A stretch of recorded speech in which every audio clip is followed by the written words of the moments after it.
마지막을 사는 마음으로라는 제목으로 하나님 말씀 전하겠습니다. 오늘 우리가 읽었던 본문에는 예수님의 무화과 나무의 비유가 기록되어 있습니다. 우리 다 함께 영상을 통해 6절 말씀 같이 함께 읽습니다. 시작. 이에 비유로 말씀하시되 한 사람이 포도원에 무화과 나무를 심은 것이 있더니 와서 그 열매를 구하였으나 얻지 못한지라. 아멘. 포도원에 무화과 나무를 심었는데 근데 그 열매를 얻지 못했다는 거죠. 소위 예수님의 열매 맺지 못하는 무화과 나무의 비유입니다. 전체적인 비유의 내용은 예수님의 비유답게 굉장히 쉽습니다. 포도원 주인이 자신의 포도원에 무화과 나무를 심었고 그리고 열매를 기다렸는데 열매를 얻지 못했다는 거예요. 그래서 포도원 주인이 포도원 지기에게 말합니다. 그 나무를 베어버리라. 그랬더니 포도원 지기가 포도원 주인에게 간청합니다. 금년에도 그대로 두소서. 내가 두릅하고 거름을 주리이다. 그렇게 해서 무화과 나무에 열매를 맺게 하겠다는 포도원 지기의 간청으로, 그런데 그렇게 했음에도 불구하고 나무 열매 맺지 못하면 찍어버리소서. 이 포도원 지기와 포도원 주인 간의 대화가 기록되어 있는 내용, 이게 누가복음 13장 6절에서 9절에 있는 예수님의 무화과 나무의 비유 전부의 내용입니다. 굉장히 쉽고 명쾌하기까지 하죠. 그런데 이 비유에서는요, 누군가를 빗대어 표현하는 상징들로 쓰입니다. 여러분, 이 포도원 주인이 포도원 지기와 이 두 사람이 등장하는데 포도원 주인과 포도원 지기가 각각 누구를 상징하고 있는 것일까요? 이 포도원 주인은 누구죠? 하나님을 빗대어 표현하고 있습니다. 또 실제로 포도원을 가꾸고 섬기는 우리 포도원 지기는 누구를 상징합니까? 예수님을 상징합니다. 그렇다면 포도원에 심겨진 이 무화과 나무는 누구를 가리킬까요?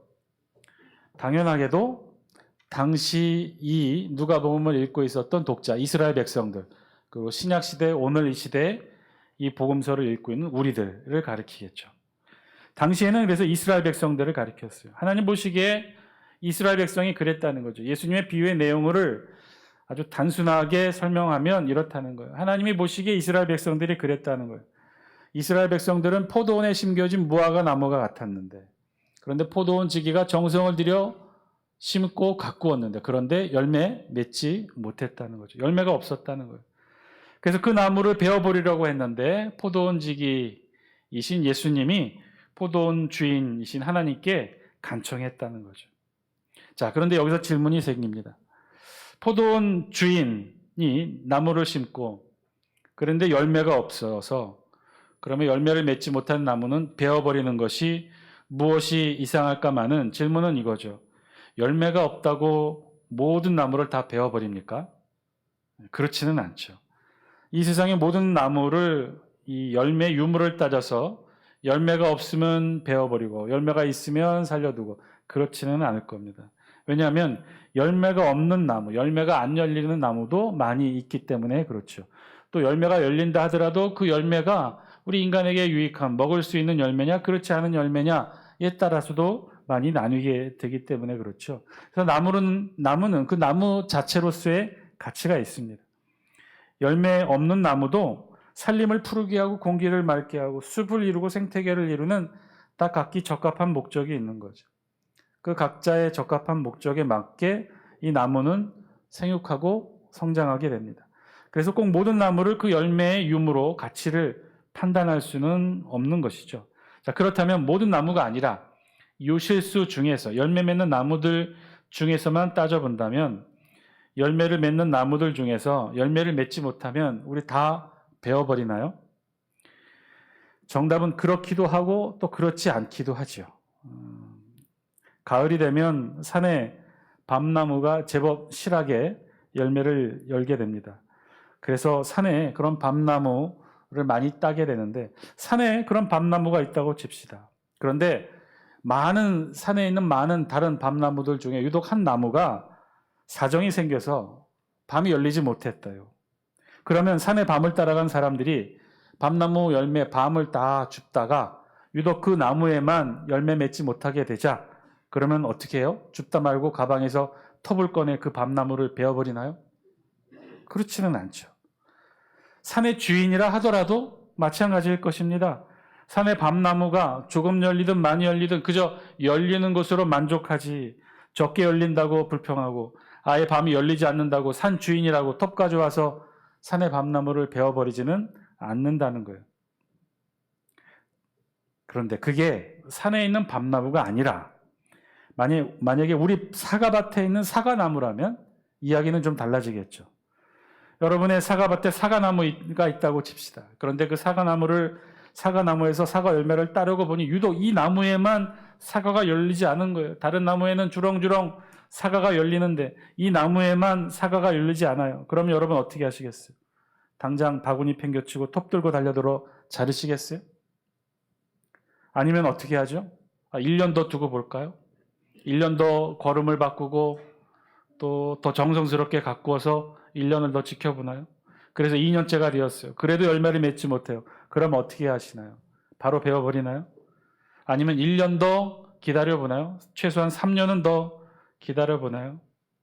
오늘 우리 본문에 보니 3년이나 열매를 맺지 못했다고 했는데 3년이나 열매를 맺지 못했다면 여러분 같으면 어떻게 하시겠습니까? 당장 베어버리시겠습니까?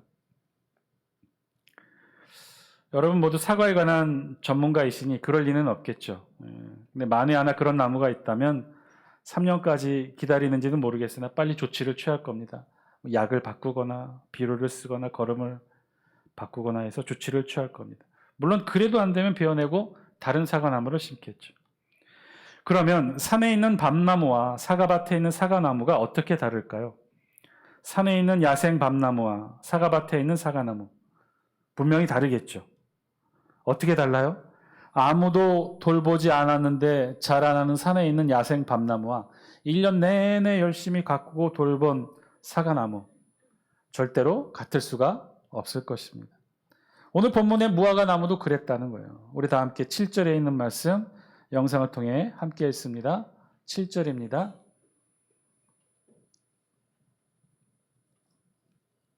함께 읽습니다. 시작.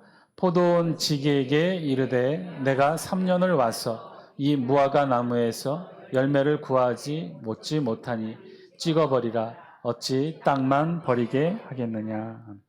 포도원 주인이 포도원 지게에게 이렇게 말했다는 거예요. 내가 3년을 와서 이 무화과 나무에 열매를 구하였는데 얻지 못했다. 그러니 당장 찍어버리라. 오늘 이 7절에 있는 말씀에는 포도원 주인의 마음이 담겨 있어요. 7절 말씀에는 우리 번역에는 나와 있진 않으나 사실 강조되어 있는 부분이 있습니다. 그것은 내가 3년을 와서라는 부분이에요. 원어의 의미로는 여기가 강조되어서 보라 내가 온 3년을 이라는 의미입니다. 그러니까 실제 이 의미를 살려서 다시 번역하면 이렇다는 거죠. 그 주인이 1년이나 2년도 아닌 3년 동안이나 열매를 기다렸다. 3년씩이나 다그마치 3년씩이나 기다렸는데 열매가 없다는 거예요. 그러니 이 나무를 찍어버리라는 거죠. 본문에서는요. 그래서 이 3년을 강조합니다. 왜 강조할까요? 여기서 말하는 3년은 그냥 단순한 3년이 아니었기 때문에 그렇습니다. 여러분 사과나무가 열매 맺기 위해서 최소한 심은 지 몇 년이 지나야 열매 맺는 수령의 나무가 됩니까? 그냥 사과밭에 어린 묘목 사과나무 심으면 바로 그 이듬해 사과가 열리나요? 않죠. 그렇지 않죠. 일정 기간 열매를 맺을 만한 성장의 시간이 필요하죠. 어린 묘목을 심으면 이 묘목이 사과 열매를 맺기까지 성장의 시간이 필요하다는 거예요. 이거는 사과나무뿐만 아니라 모든 유실수가 그렇다는 거예요. 일정 수령, 열매를 맺을 수 있는 수령이 지나야만 열매를 맺습니다. 보통 사과는 몇 년이 지나야 열매를 맺나요? 한 3년에서 5년이 지나야 된다고 저는 들었습니다. 그렇죠? 상품성 있는 사과를 열매 맺기 위해서는요, 최소한 진짜 한 5, 6년은 지난 수령의 사과나무여야 가치 있는 사과 열매를 맺는 나무가 됩니다. 무화과 나무도 마찬가지였겠죠. 아주 최소한 이 무화과 나무도 어린 묘목을 심고 나서 바로 열매 맺는 것이 아니라 최소한 3년은 지나야 했다는 거예요. 3년이 지나야 무화과 열매를 맺는 성체의 수령으로 자라게 된다는 거예요. 따라서 오늘 본문의 말씀에 3년은요, 그냥 3년이 아니었던 거예요. 여기에 3년은 그래서 강조했던 것인데 최소한 열매 맺기 시작한 성장의 기간 3년이 포함된 의미였다는 거죠. 그러니까 이 열매 맺기를 위해 기다렸던 어린 묘목이 열매 맺는 나무가 되기까지 기다려야만 했던 3년 플러스 여기에 포도원 지기가 정성스럽게 가꾸고 거름주고 물을 주어 길러내야 했던 3년, 도합 6년의 시간이 사실은 포도원 주인의 마음을 기다리게 했던 거죠. 포도원 주인은 자그마치 이 무화과 나무에서 열매를 얻기까지 6년을 기다렸던 거예요. 6년. 그런데 결국 열매를 얻지 못했다는 거죠. 그래서 포도원 주인이신 하나님이 말씀합니다. 뭐라고 말씀해요? 찍어버리라. 찍어버리라. 그리고는 아주 중요한 말씀을 덧붙입니다. 어찌 땅만 버리게 하겠느냐. 어찌 땅만 버리게 하겠느냐. 이 무슨 말씀일까요? 왜 이런 말씀을 포도원 주인이신 하나님이 하셨을까요? 왜 열매를 맺지 못하는 무화과 나무를 가리켜 땅만 버린다고 말씀하셨을까요? 오늘 본문에 예수님의 비유에 나오는 무화과 나무, 그 나무는요, 산에서 자라는 야생 밤나무와는 달랐어요. 왜냐하면 거기에는 산에 있는 야생 밤나무와는 달리 포도원에 심겨진 무화과 나무는요, 포도원 지기의 땀과 노력으로 가꾸게 되는 정성의 시간이 들였기 때문이라는 거예요. 포도원 주인은요, 포도원 지기에게 이 포도원에 심겨진 무화과 나무가 잘 자라서 많은 열매를 맺을 수 있도록 여기 온갖 영양분과 물과 수분이 잘 공급되어질 수 있도록 잘 섬기고 가꾸도록 포도원 지기에게 명령했던 거죠. 그래서 이 포도원에 심겨진 무화과 나무는요, 저 산에 널려져 있는 야생 밤나무와는 질적인 차원이 달랐던 거예요. 여기에는 포도원 지기의 눈물과 땀이 어린 3년의 정성이 담겨 있는 나무였어요. 아니, 그 이전부터 따지고 보면 6년 이상의 시간이 땀과 노력과 정성이 담겨진 나무가 바로 이 무화과 나무였던 거죠. 그런데 그 무화과 나무에서 아무런 열매도 맺지 못했던 거예요. 그러니 이 주인은 땅만 버린다라고 이야기했던 거죠. 우리 다 함께 8절 말씀 같이 함께 읽습니다. 시작. 대답하여 이르되 주인이여 금년에도 그대로 두소서. 내가 두릅하고 거름을 줄이니. 열매 없는 나무 6년을 기다렸음에도 불구하고 6년 동안 포도원 지기의 땀과 노력과 피눈물이 잠겨있는 그 무화과 나무에 열매가 없음을 보고 주인은 당장 찍어버리라고 포도원 지기에게 명령합니다. 그랬더니 이 포도원 주인의 명령에 포도원 지기가 간청해요. 뭐라고 간청해요? 금년에도 그대로 두소서. 내가 두릅하고 거름을 줄이니. 두릅하고 거름을 주다. 무화과 나무 둘레 삥 둘러서 팝니다. 그리고 거기에 거름을 준다는 거예요. 무화과 나무가 열매를 잘 맺기 위해 거름도 주고 온갖 영양분도 주고 잘 가지치기를 해서 무화과 나무가 열매 잘 맺도록 금년에도 포도원 지기가 노력하겠다고 하나님 앞에 약속하는 거죠. 그런데 이 포도원 지기, 간청하고 있는 포도원 지기의 말을 잘 살펴보아야 됩니다. 뭐라고 말하고 있죠? 금년에도 그대로 두소서. 이 말의 의미는 금년에도 하면서 3년을 보내왔다는 거예요. 아니 6년을 하나님 앞에서 당장 찍어버리라고 하는 그 하나님의 명령 앞에 이 포도원 지기는 금년에도 하며 하나님 앞에 유예의 시간들을 벌어왔다는 거죠. 작년에도 재작년에도 아니 최소한 6년 이상은 해마다 포도원 지기는 당장 찍어버리라 말하는 포도원 주인에게 이렇게 간청해 왔다는 거예요. 내가 포도나무를 잘 가꾸고 둘레를 파서 거름을 주고 잘 정성 들여서 가꿀 테니 금년에도 그냥 두소서. 그렇게 포도원 지기는 포도원 주인에게 간청했던 거죠. 그러니 7절에서 포도원 주인은 아깝고 화가 나고 분노한 것입니다. 그러니 어찌 땅만 버리게 하겠느냐 화를 내셨던 거죠. 거기에는 포도원 지기의 정성과 눈물 어린 간청하며 하나님께 매어 달렸던 포도원 지기의 간절한 기도도 담겨 있었던 거예요. 포도원 주인은 알았던 거죠. 포도원 지기가 어떻게 가꾸고 보살폈는지를 누구보다도 잘 알고 있었던 거죠. 그런데 여기 한 가지 더 중요한 사실이 있습니다. 포도원 주인이 왜 이렇게 분노하며 화를 내었는지, 왜 땅만 버리게 되었다라고 한탄했는지. 여러분, 지금 이 무화과 나무가 심겨져 있는 밭이 어떤 밭인가요? 무화과 나무만을 위한 무화과 나무의 밭인가요? 아니면 포도나무를 위한 포도나무 밭, 포도원인가요? 우리 성경에는 포도원이라고 기록하고 있어요. 포도나무를 위한 포도나무 밭이라는 거예요. 포도원이라는 거예요. 당시 팔레스틴 이스라엘에서는요, 무화과 나무, 포도나무를 비교할 때, 이 유실수로서의 가치를 비교할 때 어떤 나무를 더 높은 가치를 측량하냐면 당연히 포도나무가 더 가치가 높았습니다. 지금도 마찬가지입니다. 여러분, 포도나무의 열매가 유용할까요? 무화과 나무의 열매가 더 가치가 있을까요? 포도나무의 포도 열매는요, 무한한 발전 가능성이 있는 열매예요. 이것으로 여러 가지를 만듭니다. 포도주도 만들고 포도주스도 만들고 다양한 것들을 만듭니다. 아주 부가가치가 높은 유실수예요. 단순히 포도나무와 무화과 나무를 비교한다면 이거는 비교조차가 되지 않는 굉장히 가치 있는 나무가 포도나무예요. 그런 포도나무를 심은 밭이 포도원이에요. 그러니 얼마나 좋은 땅, 좋게 잘 관리가 된 땅이겠습니까? 그런데 그런 포도나무 밭, 포도원에 뭘 심었다는 거예요? 무화과 나무를 심었다는 거예요. 무화과 나무는요, 당시만 해도, 지금도 마찬가지지만, 당시 팔레스틴 이스라엘에 지천으로 널려 있는 게 무화과 나무였어요. 이 나무는 워낙 자생력이 좋아서 별다르게 신경 쓰지 않아도 잘 자라요. 그냥 지천에 널려 있는 게 무화과 나무였어요. 그래서 이 무화과 나무의 무화과 열매는요, 서민들이 따먹는, 서민들이 즐겨 먹는 그런 열매였어요.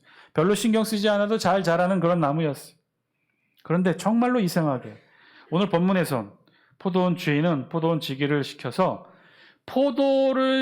포도나무를 심는 아주 좋은 땅에 아무 데서나 잘 자라는 무화과 나무를 옮겨 심습니다. 그리고 포도원 지기에게 명령해서 잘 가꾸고 정성을 들여 잘 돌보라고 명령합니다.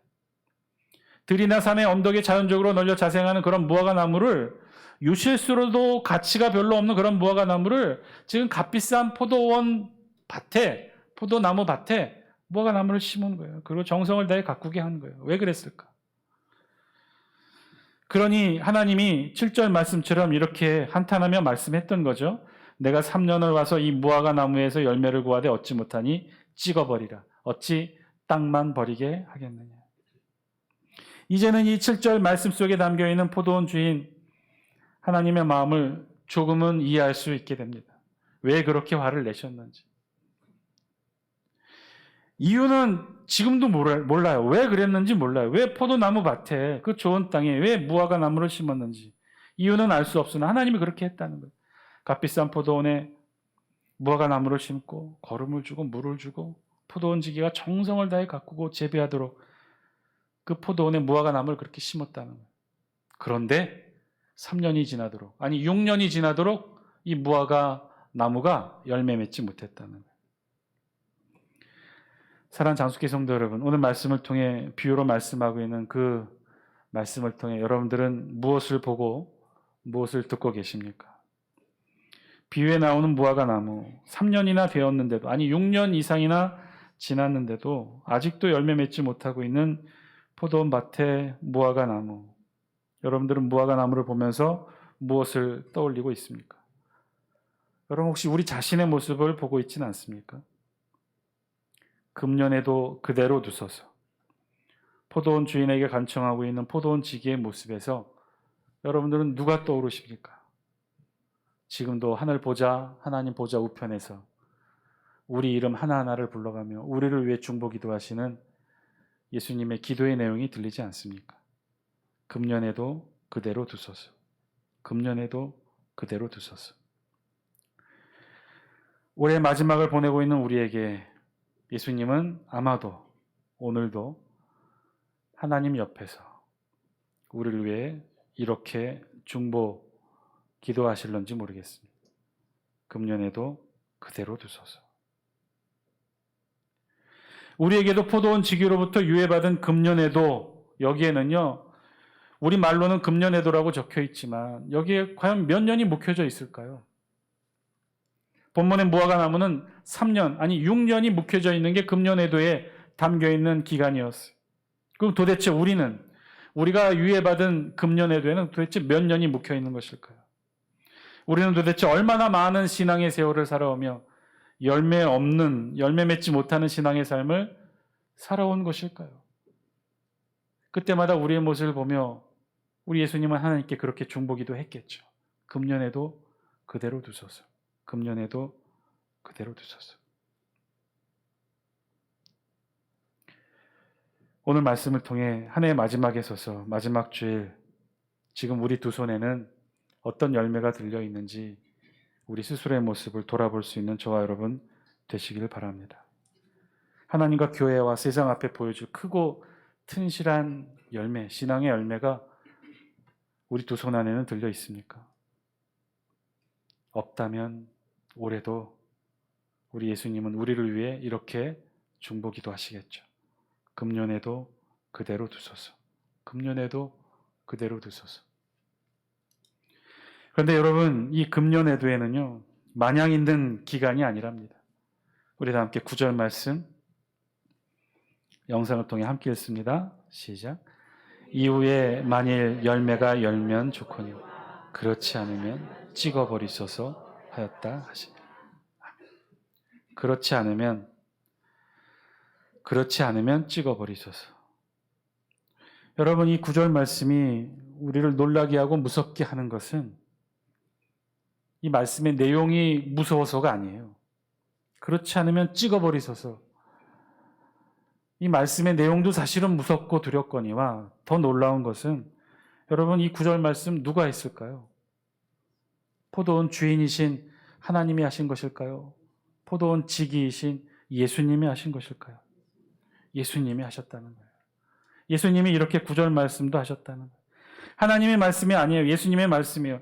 8절에는 분명히 예수님이 그렇게 하나님께 간청했을 거예요. 금년에도 그대로 두소서. 금년에도 그대로 두소서. 내가 주위를 뺑 둘러 땅을 파고 거름을 주어 잘 가꾸어서 내년에는 아름다운 열매 맺게 하겠습니다. 금년에도 그러니 그대로 두소서. 이렇게 간청했던 주님의 음성이 9절에는 뭐라고 그랬어요? 그렇지 않으면 찍어버리소서. 사랑하는 장수교 성도 여러분, 한 해 마지막에 서서